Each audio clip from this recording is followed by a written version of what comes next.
Okay, so yesterday I made an investment into a brand new stock, and of course I wanted you guys to be the first to know about it. And that stock is, well, you already know because it's in the title, but it is of course Corsair Gaming. And basically in this video all I'm going to be doing is sharing some key reasons as to why I'm investing into this company, why I'm investing into them now more than ever, and my investment strategy with this company going forward. So if that interests you, make sure you hit that like button down below and let's jump straight into it. Alright, so what actually is Corsair Gaming and what are some of the key things to note about the stock? Well, first things first, the ticker for Corsair Gaming is CRSR. It was founded by Andrew J. Paul in January of 1994, but it actually only went public on the 23rd of September last year. And from there, the official statement from the Corsair website, which explains exactly what they do, is Corsair is a leading global developer and manufacturer of high performance gear and technology for gamers, content creators, and PC enthusiasts. In terms of their stock price, their year-to-date highest price was in fact $45.99, but the current price right now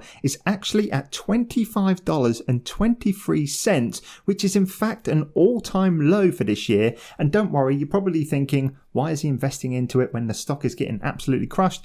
We'll get into that in a second. But for now, let's get into some of the key reasons as to why I am now investing into this company, why I made my first investment yesterday, and why I think this company has the potential to grow massively in the future. Number one, their products are absolutely amazing and they are the leading brand in their market. So as a bit of a tech geek myself and coming from a bit of a nerdy background in terms of my work, I have always had access to Corsair products, and to be honest with you, they have never disappointed me. When I was working as a software developer, I had a Corsair mechanical keyboard that I used for years. I also had various Corsair headsets throughout the years, and right now, being a YouTuber, my office is currently fully kitted out with various different Elgato products, which is actually a child company of Corsair, but generally speaking, one of the first core principles that I like to look at when it comes to deciding whether or not a company is going to be a good fit for my investment portfolio is whether or not I actually use those products and whether I like that company.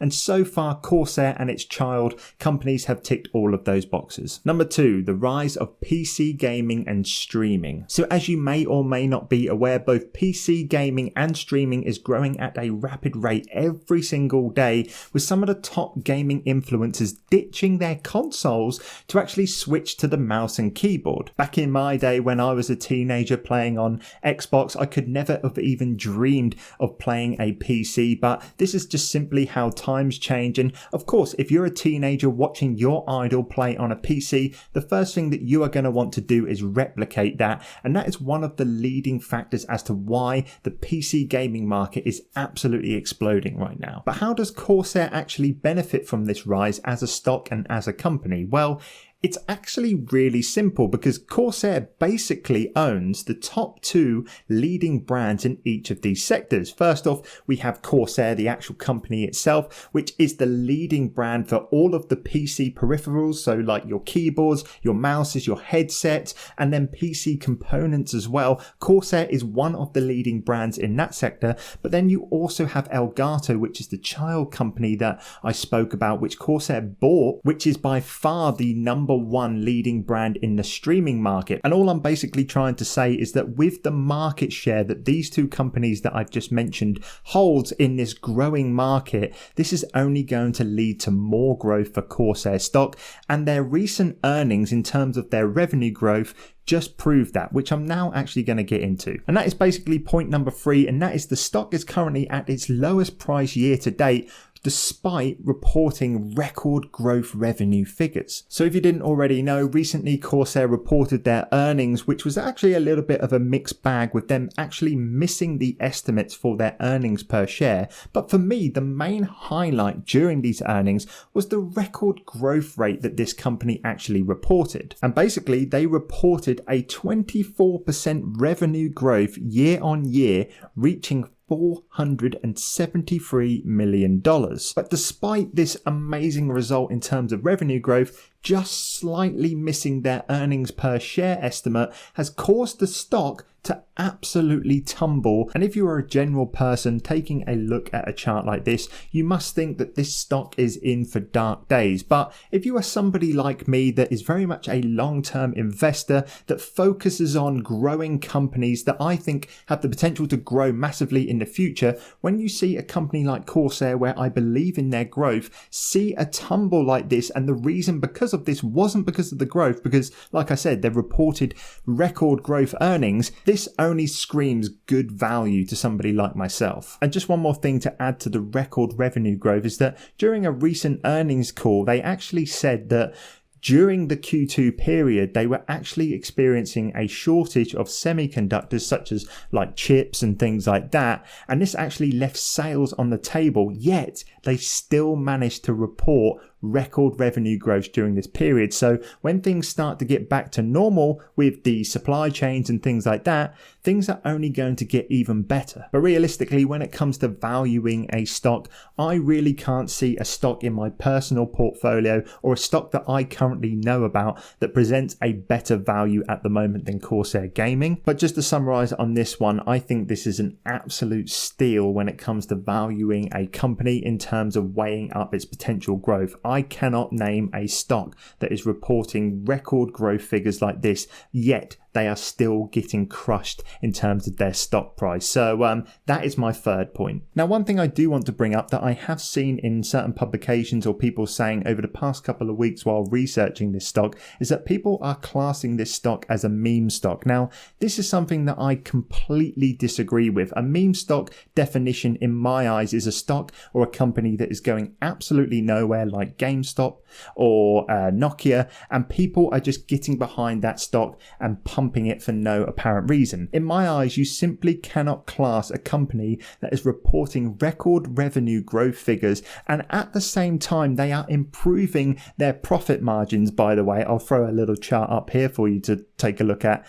You cannot call that company a meme stock. A meme stock to me is just simply a company that people are backing for no apparent reason. So it's something that I just wanted to add in there. If you ever do go and do some more research on this stock and you see that people are calling it a meme stock, I completely disagree with this. Now, in terms of the investment strategy that I am deciding to take into this company, it's very much the same investment strategy that I take into any company that I believe in the long term when I am making my first initial investments. And that is, number one, do not put all of your money into this company straight away. I have personally started off with an investment of 25 shares, which has come to the cost of just under £500. I will then take a look at this company over the next couple of days or weeks. And if the company was to drop a little bit more, I've actually set myself a target. If it was to drop more than 3%, I'm actually going to invest a little bit more and average down my investment. This way, I'm not putting all of my money in straight away. And if it drops, I can't get it at a cheaper price.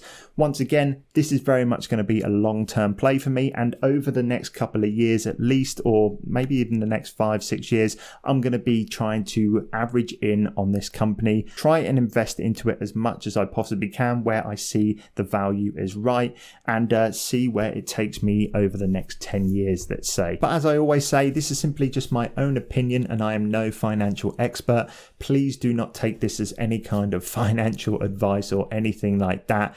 Always do your own research on a stock. Obviously, I sound excited about this company in this video. That is simply because I am passionate about my investments. One person that I do have to shout out actually is Financial Education Jeremy. Obviously, I knew about the company because I've used the products, but he made me very much aware of the stock. But still then, despite him being quite an influential figure in this industry, I still went away and did my weeks of research into this company. So whatever I say in this video, always do your own research on top of it because everybody's investment strategies are different. But having said all that, I hope you found this video useful. Leave me a like down below if you did, or maybe even comment if you currently own Corsair stock, or maybe you're looking to buy some after watching this video. If you did want to go and grab a free share, by the way, there is a link in my description down below to free trade, where if you actually deposit £1 onto the platform, you will get a free share worth up to £200. So make sure you go and do that if you haven't already. Having said all that, I will catch you guys in the next video. Take care.